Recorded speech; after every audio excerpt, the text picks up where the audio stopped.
something old, something new, nothing really borrowed, and no one is feeling blue. The employees at Optimal Energy Systems are dedicated to their task, updating the flywheel to match today's technology-driven world. From the outside, Optimal Energy Systems looks like a typical business. But once inside, old concepts meet new and inventive ideas, partnered with a little bit of intellectual common sense.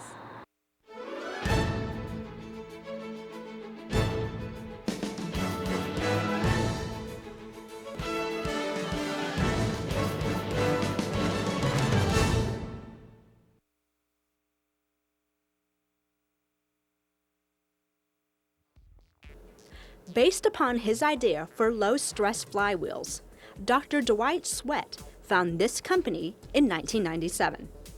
He, along with the executive vice president, John Blanche, have extensive backgrounds in aerospace engineering.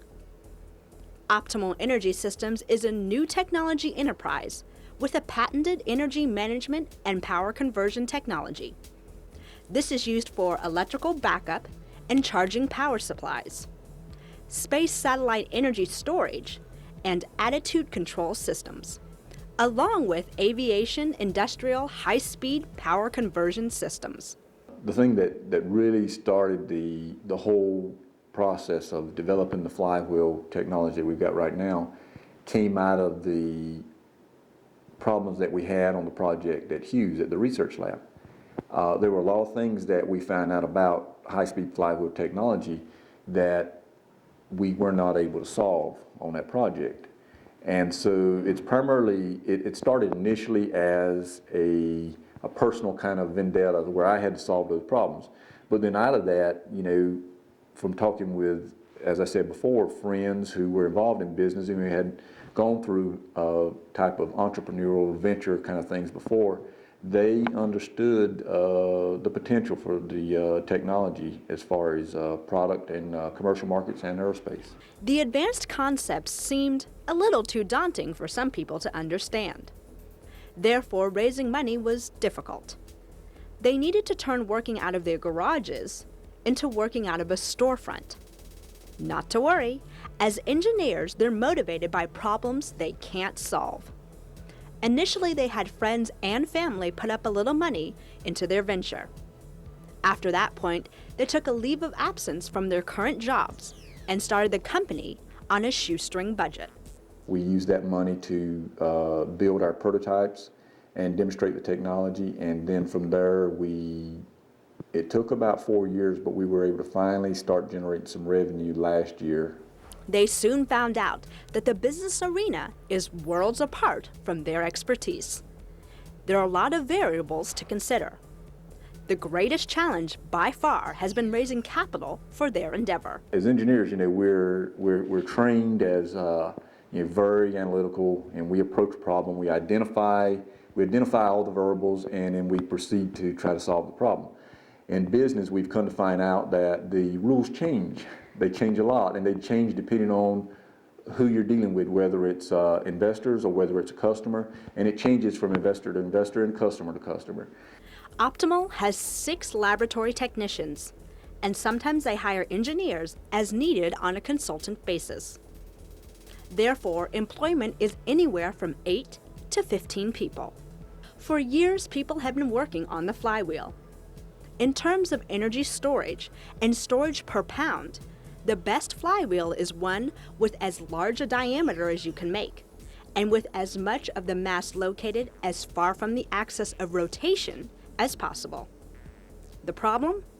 When you spin the flywheel at high speeds, they grow radially in order for the energy to be stored. So the trick is to keep the shaft connected to the rim throughout your rotational speed. And what Dwight has come up with is a means of doing that, which is unique. It's what's called a self-expanding hub. And what happens is that there's a metal structure that connects the shaft to the rim that actually grows at the same rate as the rim does throughout all the speed ranges. The next step was to come up with an electric motor to enable the flywheel to spin up. You don't have a system unless the motor can keep up with the flywheel. He came up with a unique solution in the motor in terms of holding on to the magnets without allowing them to crack or disintegrate at those speeds. And by coupling those two technologies together, we have a workable system that's demonstrated energy storage about 30% higher than anybody's ever done. After building their first flywheel, they tested it in a spin tank and spun it to destruction. The reason they did so was to compare their theoretical analysis to the actual measured values. It was highly successful, within 5% of what they predicted. When working at Hughes, they went from design to analysis. Now things are different. At Optimal, they start in analysis. Dwight develops the designs from a theoretical stance and then tells John what the design needs to look like to perform in the ways that he's analyzed. They have analytical tools in-house to predict performance, and they pride themselves of only presenting data that they have already tested. Time for a break, but before we go, here's something to think about. True or false? Newton's first law of motion is called the action-reaction law. We'll have the answer when we come back. Come on, David. Come on, David. Let's go, David. Come on. Come on, David. You got the love.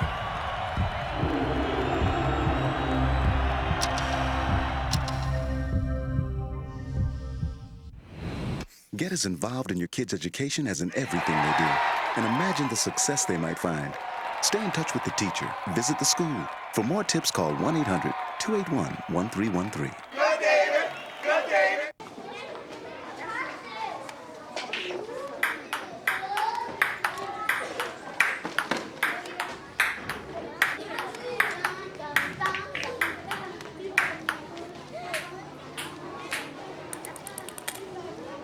If you're not helping after-school programs,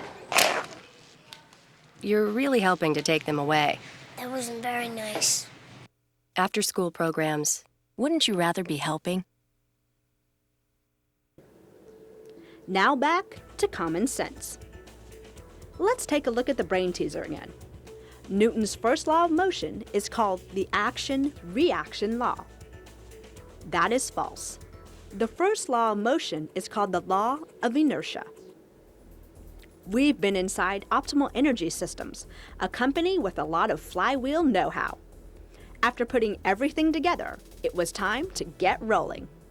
Our first contract was with Lockheed Martin Astronautics in Denver, and that project was primarily to develop a flywheel system to go on the replacement vehicle for the shuttle. They call it the second generation reusable launch vehicle. And the product is essentially, the function was to act almost like a flywheel would act on a hybrid vehicle. The next generation shuttle, the idea that NASA has is to make that shuttle more electric. Okay.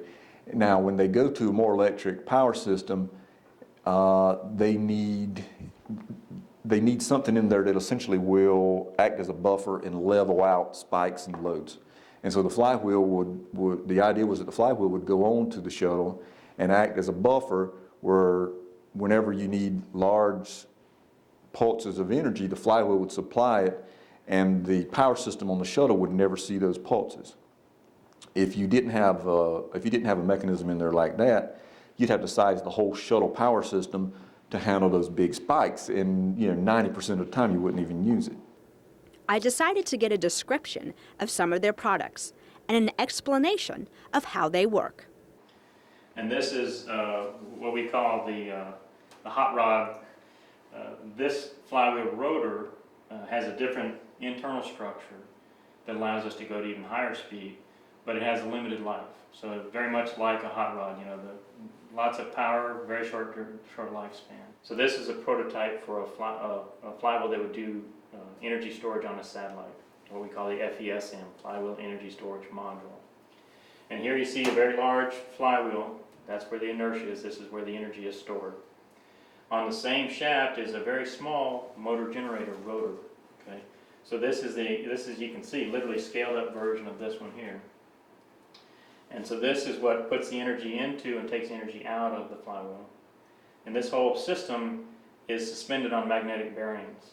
So there's no physical contact between the rotating stuff and the stationary stuff. And in doing that, we have very low losses. Okay, you still use a little bit of energy to do that suspension.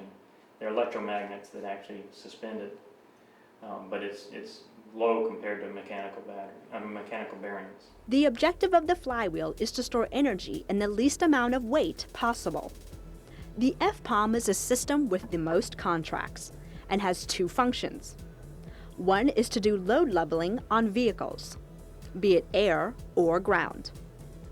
A lot of people get confused and think that flywheels create energy, when in reality, it is only an energy storage device. It can also be used to supply voltage, taking in low voltage and putting out very high voltage, like a power conversion. We were invited to take a tour of their laboratories. Our first stop was at the Electrical Assembly Lab. In here, they simulate a load bank. The senior technician can take the power out of the flywheel, put it into the resistors, and convert it to heat. The room next door was home to workers creating tools for the coil assembly. This is the motor coil here, and then these combine to make the generator coils. And so what you see is the voltage is proportional to the number of turns. This motor coil is actually 4 strands that are going parallel, so there's only about 3 turns on this coil, versus these strands here, there's hundreds of turns. Then came the mechanical assembly and inspection. While in there, the parts go through 2 different procedures. The first being assembly, which is done by shrink-fitting the parts together. They heat the female part by dropping the heat element into the hole in the middle. This makes the female part expand. They quickly pull the instrument out and put the air to the table, thus conjoining the parts. Then Optimal Energy System uses a special 1/4 measuring machine to measure the product. During this time, the computer calculates the size of the circle by inspecting it at each solder joint. Then the final coil assembly. The most time involved in this process is the curing. Note you can actually see the 3 layers of the coil assembly. Optimal sends electrical signals through the 2 wires that are around the coil assemblies. This is to make sure that the insulation is good. Basically, it's used for quality control. This 10,500 square foot plant is also equipped with a test control lab and spin tanks. But before we take a look at those, I decided to ask the president of Optimal Energy Systems to share some personal thoughts with us about starting his own business. There's one thing to work on a project in a large aerospace company, and there's a lot of money involved in that, but you're somewhat detached from the economics of it. You know, you're primarily looking at it just as how motivating is it on a intellectual basis. When you have like your father or your cousin or your uncle put in tens of thousands of dollars into a company, it puts a lot of pressure on you and you change your perspective. Those are the kind of thoughts that have kept this company driving forward, knowing it's not just about them, but everyone involved, from the investors to the technicians. In the test control lab, various tests are run to ensure that your product is at the top of its game. From the waveform machine to testing the temperature, it's all done here. The tank is next. The spin tank, that is. They have video cameras inside so they can watch everything on the monitor. And when they're in use, they always put safety first. Optimal uses big steel outer rings for containment in case there's a catastrophic failure. Their products are always dynamically balanced. This is done by using the computer and some good old-fashioned elbow grease. Some of the flywheels can weigh over 100 pounds. In that case, a crane is used. Even though they might not be a well-known company yet, they are definitely putting themselves on the map. Our most recent work has been with the military. There's some applications for our technology in the military that we never even conceived of when we started the company. And it's sensitive material and I can't discuss it here, but It's gives us a good feeling about the kind of product we're working on, because they're not necessarily weapons of destruction, but they're weapons of, they're type of systems that actually are used to protect people. They chose to make Torrance their home for several